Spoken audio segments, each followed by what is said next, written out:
இவர்கள் மீட்கப்படும் காலத்தை குறித்தான் தானியேல் 12:7 படியாய் அரை காலம் என்றால் அரை வருஷம், காலம் என்றால் ஒரு வருஷம், காலம் என்றால் 2 வருஷம், மொத்தம் 3.5 ஆண்டு காலம் என்று இந்த பரிசுத்தவான்கள் மீட்கப்படும் நிறைவு பெறும் காலமே கடைசி காலம் என்று சொல்லப்படுகிறது. According to book of Daniel 12:7 says that times and half a time.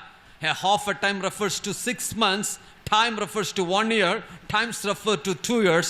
So totally 3.5 years were the time period for the redemption of the saints. ஆனால் தானியேலுடைய உபவாசத்தின் ஜெபம் அவருடைய ஜனங்களாகிய இஸ்ரவேலுடைய மீட்பு எப்படி எவ்வளவு காலம் நடக்கும், எப்படி முடிவு வரும் என்பதுதான் அவருடைய ஜெபத்தின் நோக்கம். The purpose of the prayer of Daniel was that how long it will take to redeem the people of Israelites. When will they be redeemed? How long they should suffer? That was the purpose of prayer of Daniel. என்றால் கடைசி நாட்களில் நடக்கும் சம்பவம் தானியேல் 9ஆம் அதிகாரம் 27ஆம் வசனத்தில் 26, 27 2 வசனங்களின்படியாய் இது முடிவு காலத்தில் நடக்கும் சம்பவம் என்று சொல்லப்படுகிறது. It's written in book of Daniel 9:26 and 27. These are the things it's going to take place in the last days. It's written there.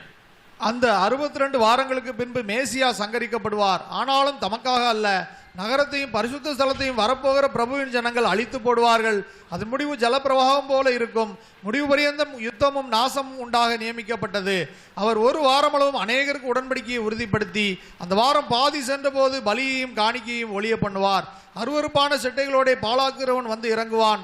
நிர்ணயிக்கப்பட்டிருக்கிற நிர்மூலம் பாழாக்குகிறவன் மேல் தீரு மட்டும் சொரியும் என்றான்.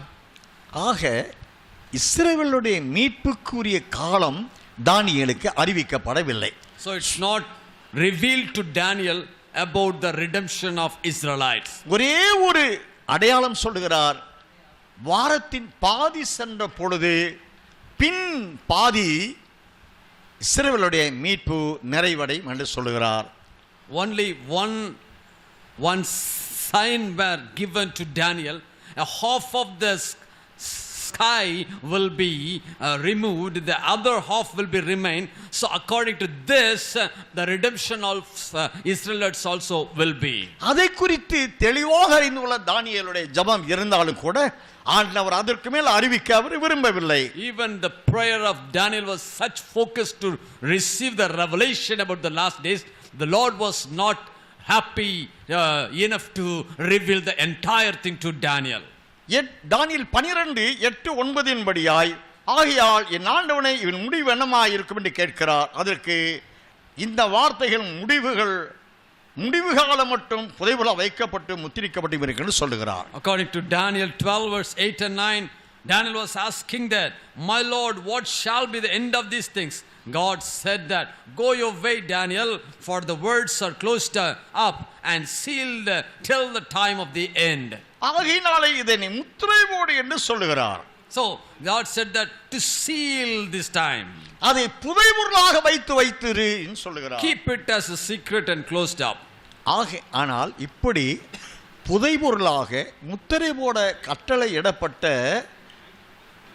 மடுக்குளம் மீட்பு நிறைவடையும் காலம் கடைசி காலம் என்பதை தேவன் அறிந்திருக்கிறபடினாலே, அல்ல தேவ திட்டத்திற்குட்பட்டு இருக்கிறபடினாலே திவ்யவாசை யோவானிடம் சீக்கிரம் சம்பவிக்க வேண்டியதாவது சொல்லுகிறார். Because it is hidden to Daniel, the Lord revealed to John and said that write down the things which is going to take place in the last days. கடைசி காலம் என்று 3ஆம் வசனத்தில் வாசிக்கிறோம். If we can read from 3rd verse that the last days.